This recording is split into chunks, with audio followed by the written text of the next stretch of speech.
It's Matt Bodnar. I'm a private equity investor. I've done more than 100 million worth of deals, former Goldman Sachs, former Forbes 30 under 30.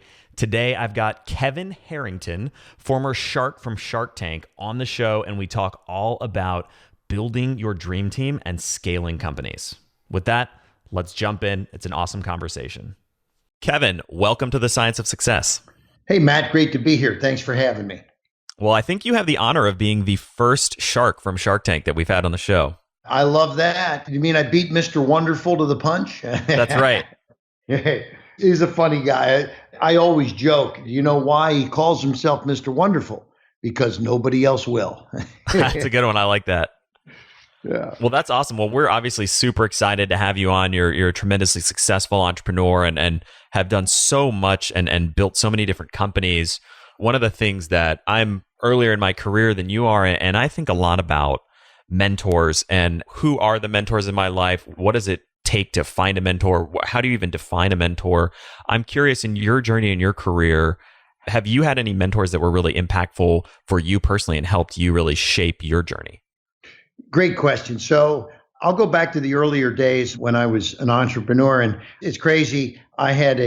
When I was in high school, my dad said, start a business. I started a business in driveway sealing in Cincinnati, Ohio. And then I started a heating and air conditioning company in college. And to earn income, I had to pay for my own college and room and board and car and insurance. And one day I'm watching TV and I was watching Discovery Channel and it went dark for 6 hours. And when I called the cable company to see what was wrong, they said, oh, Discovery's a new channel. It's just an 18-hour-a-day channel. They don't have a budget for 24 hours. So that's when I started putting products on Discovery Channel and cutting a deal with them. And all of a sudden, the world of infomercials and as seen on TV was created and took off and boom, boom, boom. But in the beginning of all of that, I was a very headstrong entrepreneur. And so wanted to do it all myself, thought I knew everything, and we were having success and was a good salesman and all of that. But what happened is we were getting all these orders for products. We had the Jack LaLanne juicer, we had the Food Saver, we had Ginsu knives, Tony Little Fitness. I was having to finance all the inventory, and I was going to banks and I was going to investors and couldn't get money. And so I started thinking, well, what's the problem? I had a $50 million a year company making more than $5 million a year in profits. So we were, young and startups, so we were still spending money on first time cost things. So had a nice profitable business, young entrepreneur, doing good, but nobody would touch me for money. And so I said to a few people, I need some help. And I started reaching out. And one of my connectors, I believe that we all have potential mentors. And in the business I was in, I write checks to accountants, to lawyers, to phone services, to media companies. So I said, who do I write checks to? And I should be able to call them and ask for advice, right? Because I'm paying them, right? So, my lawyer said, you need to get a good fundraiser in there. Maybe somebody that worked in a bank at a high level and maybe a retired banker that could help you. So I was at a Chamber of Commerce meeting back in my hometown and I'm out talking to people like, hey, I need to raise money. And so boom, here I am sitting in front of a retired bank president. And he looks at me, he says, I give him the story. And he said, so how much were you trying to raise? And I said, well, I've been to 5 banks. I've talked to dozens of other investors, can't get a dime. I'm trying to raise $3 to $5 million. So we sat and he looked at the business and he looked at everything. He said, I'll tell you what, I got a deal for you. He said, I'm going to raise you the 3 to 5 million. Let's start with 3 maybe. And he said, I think I can raise it from one of the people that's already turned you down. And he said, I'm not going to charge you a dime for any of that. There's going to be $3 million sitting in your account, and you're going to then come to me and say, man, I need this guy to be part of my company. And so I said, if you can do all of that, we're going to be sitting down and you're going to be part of my company. 4 months later, I had $3 million in the bank. I made him COO of the company, and we grew the company to $500 million from there. So this was a time for me that I had to seek a financial mentor because I didn't graduate from college. I dropped out of college, not because I was stupid, okay?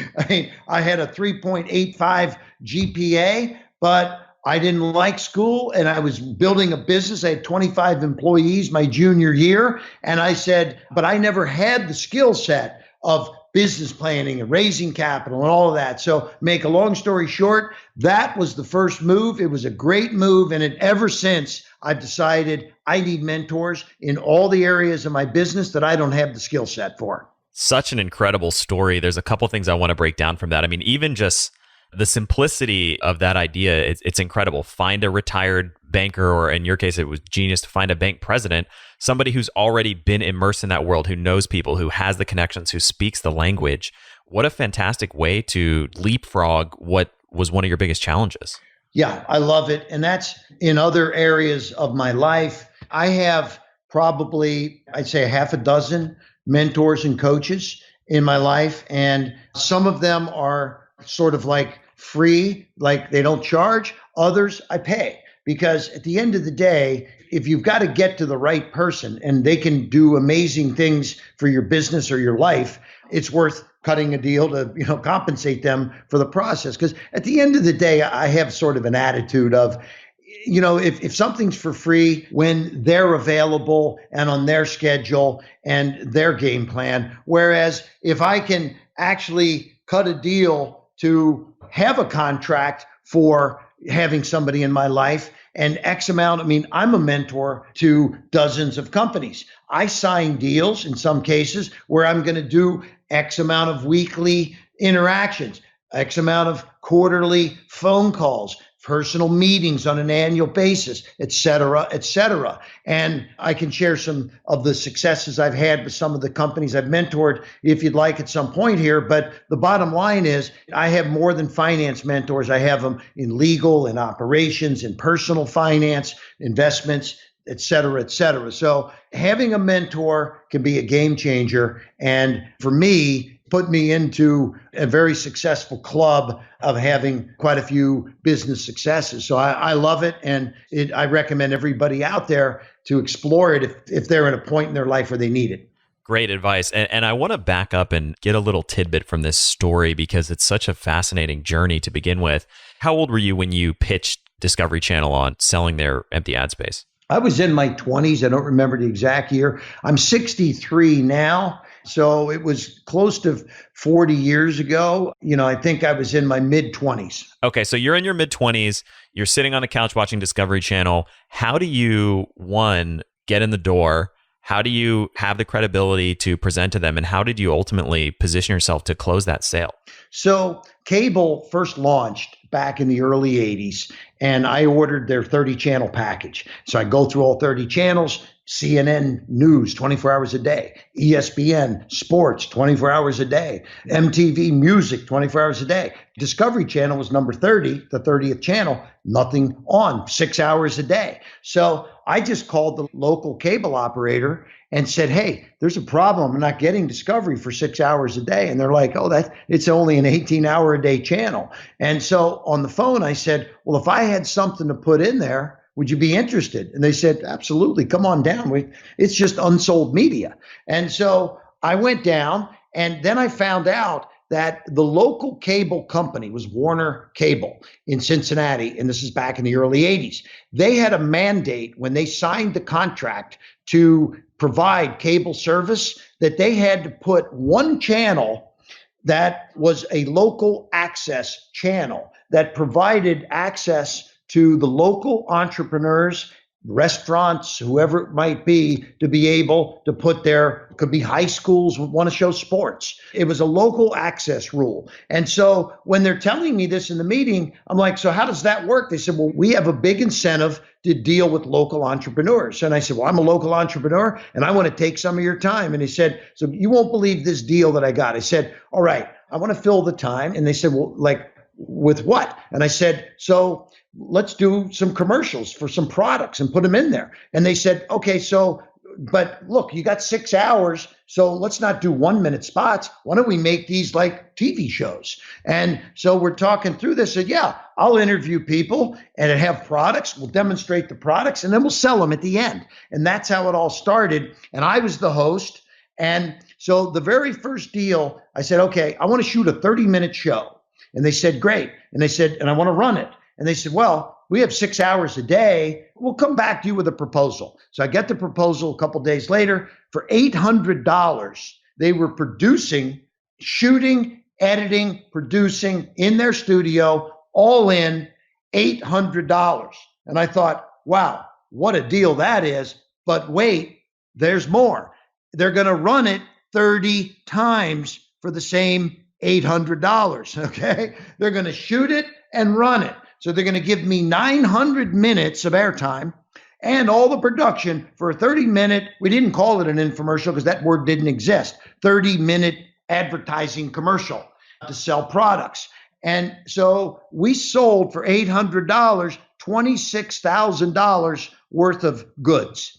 And that's when my life changed, because I said, I no longer want to be in the heating and air conditioning business or whatever I'm doing. I'm now going to be putting things on cable television.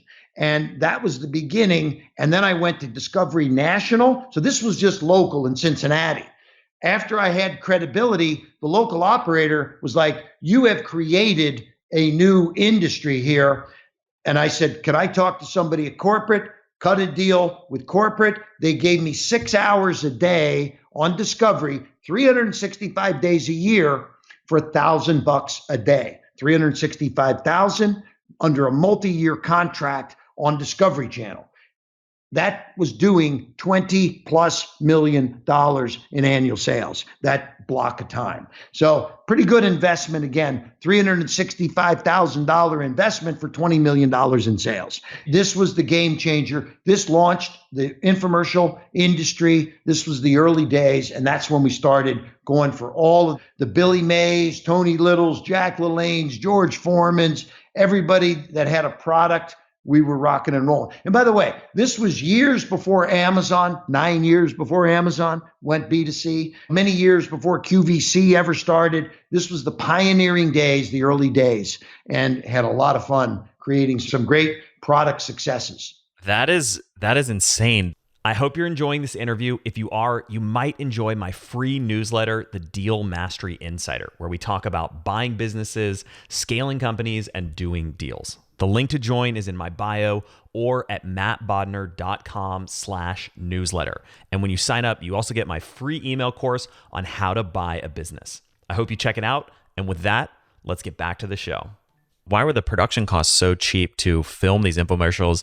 And why were the stations, both the local station and Discovery Channel broadly, willing to part with that media for such a low cost? Because this got down to this push from their ordinance that they had a contract with the city of Cincinnati for an exclusive cable contract, but they had to provide local access on one channel to local entrepreneurs. And to this day, this exists still in many of the cable contracts, by the way. I can go into 150 markets around the country and get 30-minute time blocks for $100 to $150 across the entire city on local cable access. So they were incentivized and they needed good PR, because when cable first hit, there was a lot of bad stuff out in the market about cable and how this and that. And so they needed to show the community that they were embracing local entrepreneurs. And hey, for me, it was a great thing. I was their kind of featured, profiled entrepreneur that they were helping build some amazing stuff through local cable access. It wasn't about making money for them at that point. It was about being good to their agreement with the city to provide assistance to local entrepreneurs. Totally makes sense. And you had this tremendous opportunity where you saw something and came across this unsold media that nobody was monetizing, nobody really even understood.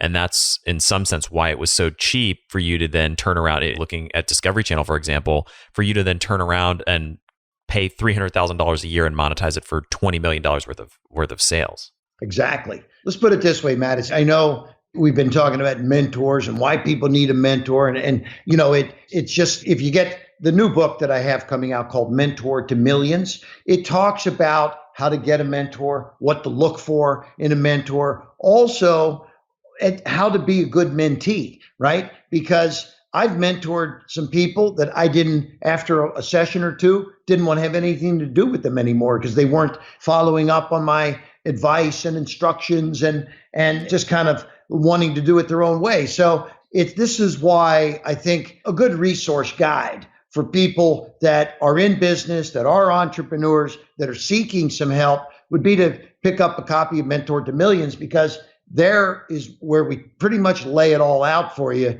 the how-tos of getting the right folks in your camp and being mentors to your business. So plenty of stories to tell along the way here, but it's obviously very powerful if you get, I call it creating the right dream team. And if you can do that, which I've now been able to do successfully in many situations, it's a long way to success without a dream team. With a dream team, it's a shortcut because the people have been there. And I'll just give you one example also. The bank president guy that I brought in, he actually had some exit experience also. And I always say, when you're launching a business, you always got to program with the end in mind. And what's the end in mind? To have some kind of an exit in many cases. This is what a lot of people want. So it's good to get somebody on your team that knows how to sell a business and knows how to make it happen, right? That's a powerful way to do it. Absolutely. And I want to dig into both some of the lessons for how to find mentors and also how you can be a better mentor and be a better mentee. Before we dig into some of those specifics, I'm curious, tell me a little bit about what was another either challenge that you personally faced where a mentor was really valuable and helpful, or a company or someone that you were mentoring and how you helped them really leapfrog through whatever the major hurdle was that they were dealing with and overcome that problem. Was this for one of my own companies or for somebody else? Either one, whatever you think is going to be more interesting and impactful. So I'll give another example of a big challenge we had, and then I've got examples of maybe we could do both, but let me start. I built this business, was very successful. We were north of 100 million in sales. And one day, so at 100 million in sales, we're doing 2 million a week in sales, 50 weeks a year. We didn't have a lot of cash sitting in the bank, but we had millions of dollars that would turn week to week to fund the media and the inventory and things like that. But one Monday morning, most of our sales came from the weekends because that's when a lot of the unsold media was Friday, Saturday, Sunday. So Monday was always a big day. We literally, for the weekend, would be sitting on a couple $1 million in sales generally, and that money would hit our account on Monday. And so one Monday, the CFO came into me and he's like, "Hey, we got a big problem." I said, "The bank did not send us the 2 million this Monday. They're holding it and they're not going to let it go. They're holding it for a reserve against returns in our business." I'm like, "What do you mean they're holding it?" They said, "Well, they cited a clause in our contract with them. We've had some higher returns happening, and they're concerned as a bank that they have to give the returns to the people because they've cashed the credit card, and they want an extra 2 million, and they're just going to sit on our money until some future date that they may choose to give it back to us." Okay. So now imagine that $2 million swept out of your account almost is kind of what it is really technically what happened, because it was sitting in our account. Instead of them sending it to us, they swept it to them. And now I'm sitting on the verge of closing the company down because that's my operating capital. Now, we ended up taking a look at what was happening and where the problem was. And what it was, we had 12 products that were running on various levels. And 95% of our business was solid. But we had one of those products that represented 5% of our company that we were having big defective issues because the manufacturer had delivered us a bunch of product that had not been quality assured properly. So now these people were calling the bank, charging back, asking for their money back. Our returns were on that particular product. Our returns went from a normal 10% up to 30%. But it was such a small part of our business, for us, it really didn't affect us. But the bank was getting this onslaught of nasty calls and chargebacks. So that's why they instituted this policy. Boom, we're going to grab Kevin's $2 million. Now, I got a mentor. We checked it out. What are we doing wrong? how do we solve this? I brought lawyers in, accountants in, all around. Make a long story short, we presented to the bank the fact that just this one product was causing the problems. Why put us out of business for this? And this is our solution. We want a separate merchant account for every single product, so we can't lose our whole company when we have one apple to spoil the whole bunch, right? So that's what we did. They bought into it. They released 1.6 million, and we then gave them an extra 400 grand for reserve, but we were able to survive and live through all of this. So make a long story short, this was another situation where we needed to come through this in as good a fashion as possible. And we did. We survived. We didn't close the company down, but we were close. So that was a pretty amazing story. But again, some great advice, some great mentors came in. And when you think about it, Matt, I don't know if you've ever been in the product selling business, but you should have a separate merchant account for each product because things can blow up. And this is a high recommendation I have for any entrepreneur out there listening right now. Separate in separate silos so that you can't lose your whole company because of one issue. Yeah, that's a great piece of advice. And it's amazing, any business success story, when you look back, there's always a series of moments where it seems like everything was on the line and you had to find a solution. And it's never as easy as it looks from the outside. Exactly. You said it best. Business isn't business as usual anymore, and starting up is more challenging in this changing environment. Sit Down Startup is a new weekly podcast from Zendesk. Our startups team brings together Zendesk leaders with founders and CEOs in a coffee shop style conversation, who solve real problems, sharing the successes and pitfalls of customer engagement. Catch weekly episodes on Apple, Google, and Spotify. So I'd love to quickly hear as well a story of how you were able to, with one of the companies that you were mentoring or advising, help them overcome a big challenge as one of their mentors. Okay, so this one's in the book, Mentor to Millions. It's about a company I got involved with a few years ago called Celsius. Have you ever heard of a company called Celsius? It's a healthy energy drink. I have not. Okay. Well, a few years ago, nobody had heard of it because it was a startup. I came in as a board member, and energy drinks, Red Bull, Monster, etc., they're sold in retail stores. That's where you buy them. I got involved with this company and I said, retail, that's great. Yeah, you can go down that path. That's one way to sell, but I'm in the business of direct to the consumer. So I said, it would be great if we could start putting direct to the consumer programs in place, influencers, so, micro influencers, fitness influencers, celebrities. So I started down that path of creating additional revenue streams for the company. And the company was a little public company that had a couple $1 million value. And I joined them at the startup mode when they were pretty much just getting off the ground, a couple $1 million in assets. But we're going retail, but we're also going to be direct to the consumer, which includes Amazon and direct sales, right? So now let's fast forward. We built this company. It's taken off. It took off like crazy, doing well. It grew to over 100 million and then 120 million. Then all of a sudden we got into, here we are, COVID hits. We're in May of this year, and the stock was around $3 a share. And the market value at $3 a share, we still built the company now to a couple $100 million, okay? So we went from literally zero to a couple $100 million by implementing a lot of the ideas that I was just talking about, direct to the consumer, as well as retail influencers. We brought in Flo Rida, Khloe Kardashian, all these little fitness influencers, etc. Now, during COVID, stores were closing and people said, wait, I can't get my Celsius. But wait, there's more. Yes, I can, because we've implemented all these direct to the consumer channels. We were crushing it on Amazon, et cetera, et cetera. The word got out that Celsius was on fire, and the stock hit $14 today, over $1 billion in value, went from a couple $100 million to $1 billion in the last 90 days. I'm not familiar with any other company that's had any kind of turn like that. That's unbelievable. So here I am, one of the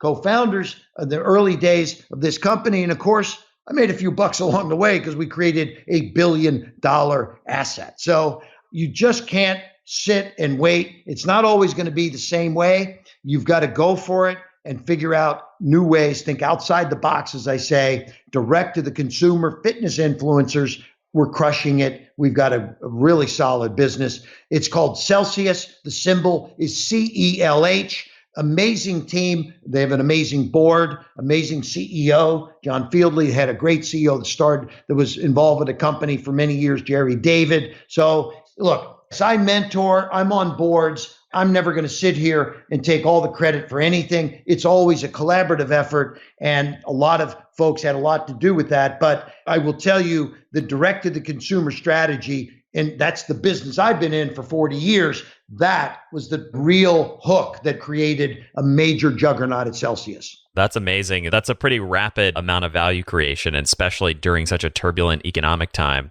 I want to come back to some of the practical ways to start implementing this. How did you think about, and having been in business for so long and been so successful, how do you think about going about finding a mentor? What are the best strategies for finding one? And even maybe zooming out a little bit, what exactly is a mentor? I mean, is a mentor someone who you have coffee with once a week? Is it somebody who you speak to once a year? Is it somebody who gives you one piece of advice one time?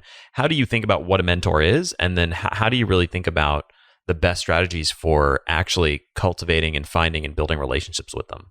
Great question. And by the way, this is all discussed in our book, Mentor to Millions. And so anyone that is listening can hear my response, but they also have a chance to go get the real detailed process in the book. But bottom line is this: it's all of the above, Matt. It might be a one-shot deal. It all depends on what you need and what the mentor is looking for. So I have a gentleman I'm mentoring right now, for example. His name is, I'll think about it in just a second here. I've been mentoring him for about 8 months now. An amazing guy. His name is Matt George. He runs Children's Place in Peoria, Illinois.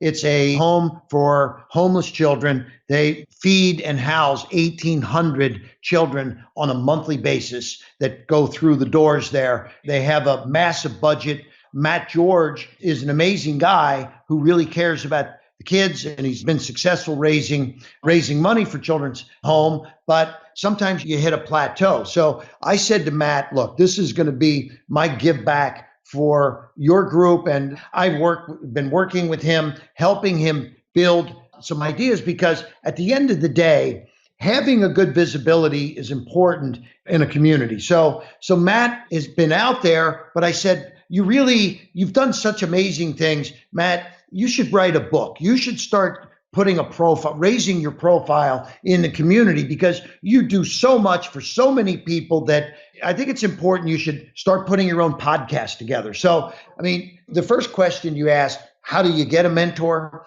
Go to your chambers of commerce, go to all the associations you're involved with. I'm a co-founder of an organization called the Entrepreneurs Organization. It's called EO. We have chapters in 50 countries, 150 cities. And when you join EO, we give you a board of mentors. It's called your forum, and to get a board of advisors that are going to be your advisors going forward. So there's all kinds of ways to get mentors. One of the things I mentioned earlier, who do you write checks to? Ask them who might be able to help. I have 5 law firms I write checks to. I write checks to credit card processors, to fulfillment centers, to media companies, to TV networks. You reach out, hey, you don't have to say, I write you a check, I need some advice, but just, I'm one of your customers, I need some advice. Could you help me grow bigger? I need a guy in finance. I need someone here. Do you have any connections, any ideas? Boom, boom, boom. So anyway, make a long story short, I got the finance mentor at my Chamber of Commerce meeting. I also belong to lots of organizations. Joe Polish has a group called Genius Network, and Roland Frazier has a group called War Room. These are kind of mentoring groups that you can join. Board of Advisors is Mike Calhoun. You can join Board of Advisors and get great advice from the other members. So these are all the different places you go, but at the end of the day, it's kind of a one-on-one discussion you have with the mentor. On some mentors don't want to do anything more than say monthly. Others don't mind weekly. Some want to meet you on a regular basis. Others want to do it via phone or Zoom. And now today, obviously with COVID, it's a lot different. Everybody's kind of staying away from other people. So it's a little bit tougher, but it's generally virtual in today's world. But lots of great places to get mentors, and you can't do it sitting at home. You got to get out and start turning those rocks over to find the mentors. Yeah, that makes total sense. And I think the big takeaway from that is this idea that what a mentor is something that's highly flexible. It changes. It could be, there's a huge, really broad definition, and you can find mentors across, whether it's an organized mentor group, which, I'm a big fan of something like War Room. Roland Fraser is actually a previous guest on our show. Yes. And Roland is the man. But whether it's something really structured like that, or whether it's finding somebody locally, it seems like what you're saying is that there's a tremendous amount of ways that you can find a mentor. What you really have to do, and obviously it's a little harder in some ways with COVID, but it may be easier in other ways because you don't ever have to leave your house, is you have to get out there. You have to start turning the rocks over. You have to start connecting with people. You have to put yourself out there and be willing to ask for help and call up the other people that you're already doing business with and see who they know that might be able to help you in some way. Yes, exactly. Perfect. It's a process. And I'm going to say this at one time. You're the only one as the entrepreneur running the company that can do it, right? You can't go to somebody and ask them to go get you a mentor necessarily. One quick last story, a guy that was needing some help. He was in the business of selling products to the military. And I live in Tampa, Florida. And he's like, can you give me some help? And I'm like, yeah, I can. But I said, part of my help is bringing a dream team to your company. And I said, I know MacDill Air Force Base is right here in Tampa. And they have all these retired generals. And I said, what is a retired general? What's his business model? He wants to consult companies, get paid some fees, and use the credibility he has to be a former general inside the U.S. military. And so MacDill Air Force Base is Central Command for the United States. And so I said, let's go out to MacDill and see if we can meet some ex-generals. And we did. We got Chip Deal. General Chip Deal had just retired. He was looking for some relationships. He joined our board of advisors, opened up amazing doors inside the military down at AFES down in Dallas. And so you've got to think, again, if you're in the business of selling to the military, who can help you best? Somebody high up in the military that's no longer in the military, right? Because if they're in the military, they can't consult you or advise you, right? That might be a conflict. So you just got to think outside the box. I can tell any person really how to go get a mentor for their own particular business. But again, my book, Mentor to Millions, we teach you all of that in there. So I think anyone out there listening should go get a copy for sure. Yeah, that's in many ways that actually shares a lot of commonalities with your own, one of your first big mentors, the retired bank president that you found.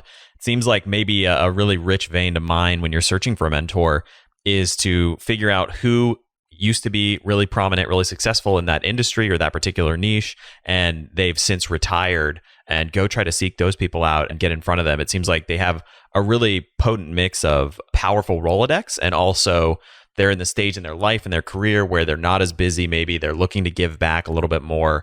They're looking to help and teach people and pass on what they've learned and what they know.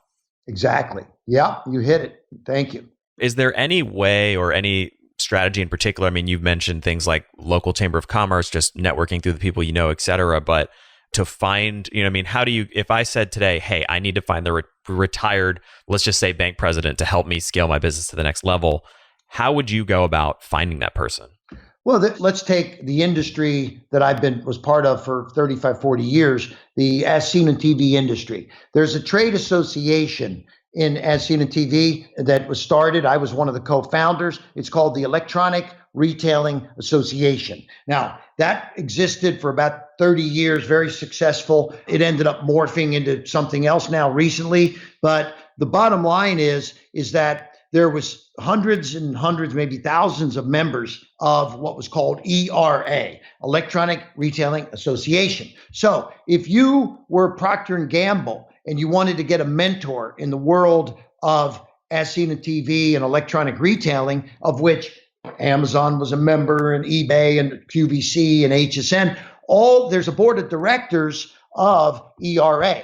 And then there's a listing of suppliers and service providers. And so a lot of people would call ERA, hey, I'm Procter & Gamble. I got a shampoo that I want to do an infomercial for. I need some advisors, mentors. Who do you have? Oh, well, we have these lawyers. We have these producers. We have this. So, I mean, associations are one of the great places to start. I do a ton of business in the world of housewares and hardware. And so I go to the houseware show, the hardware show, and I network with the International Houseware Association. One other place that's really good, like there's a publication called Homeworld Magazine that is the publication that exists for the world of anything housewares.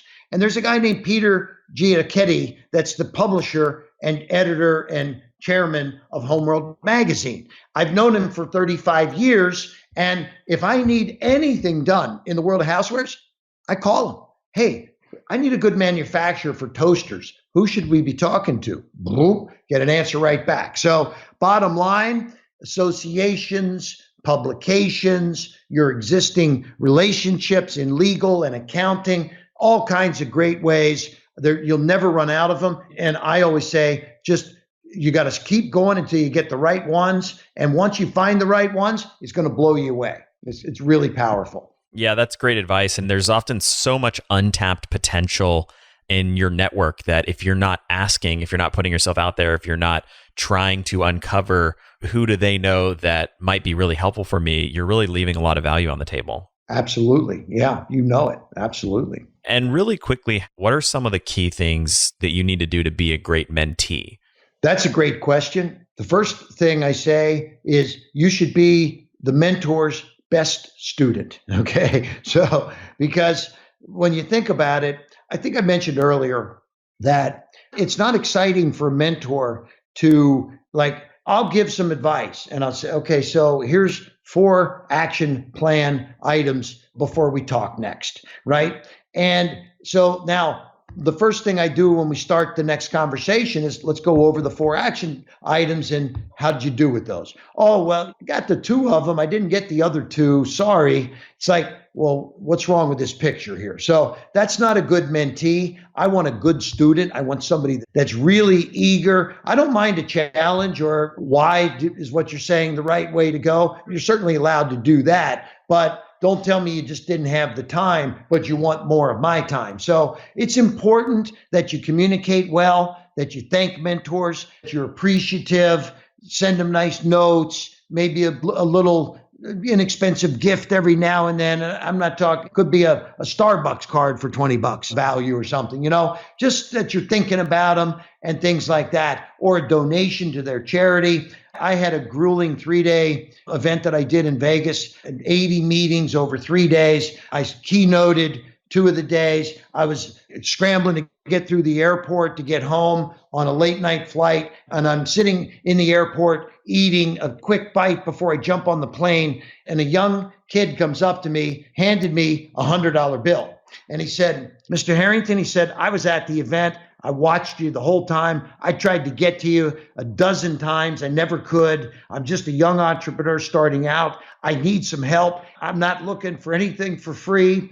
I'm going to give you $100 because I got a couple questions I'd like to ask you. I don't even need your time right now because you look busy. You're eating, but take my 100. Can I call you sometime and ask you a question? And I was blown away by that, number one.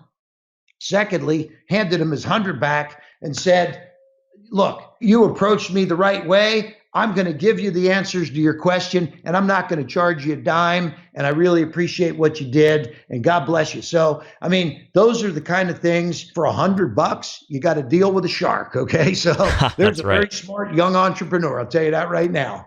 And Kevin, I know we're wrapping up here, but where is one place that listeners can go to find the book, to find you, to find your work online? And what is one action step that you would give them to begin implementing some of the things we've talked about today? Okay, great question, Matt. So go to kevinmentor.com, and that's got all the information about the book. You can pre-order it. We got copies are just coming out soon. Book will be out in no time. And we actually have ebook versions also. So lots of great stuff there. And kevinmentor.com. Also, my website is kevinharrington.tv. It's another place they can get some great information also. But kevinmentor.com is a really good place to start. And this is what I'd like to challenge everybody out there right now to make a step. This is for the people that don't have a mentor. I want you to write down a date that you'd like to have a mentor by, and I'd like for you to list the kind of qualifications that you would like in that mentor. And now I have a saying, I wake up every morning to this: whatever you vividly imagine, ardently desire,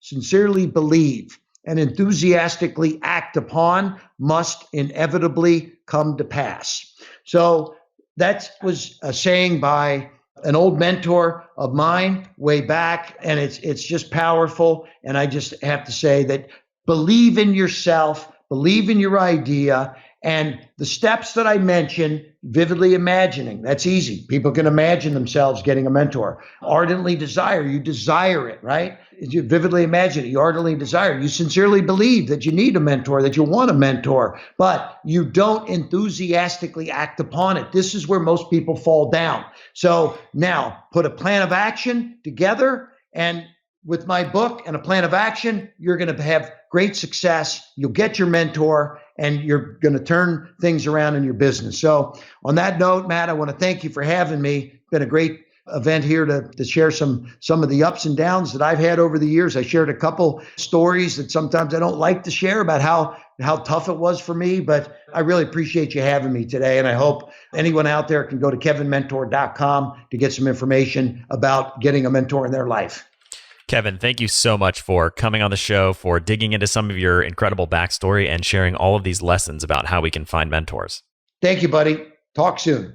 Thank you so much for listening to that episode. I really hope you enjoyed it, and I hope you got a lot of actionable takeaways that you can go out and apply and get some results from that conversation. If you enjoyed it, check out my newsletter, The Deal Mastery Insider. The link to join is in the description below. We talk about buying businesses, scaling companies, doing deals, and so much more. If you enjoyed this episode, I know you're going to love all the stuff we talk about in the Deal Mastery Insider, and it's free to join. And if you join now, you get my free course on how to buy a business as well. So check it out. I think you'll really like it. And thank you again for listening to this episode.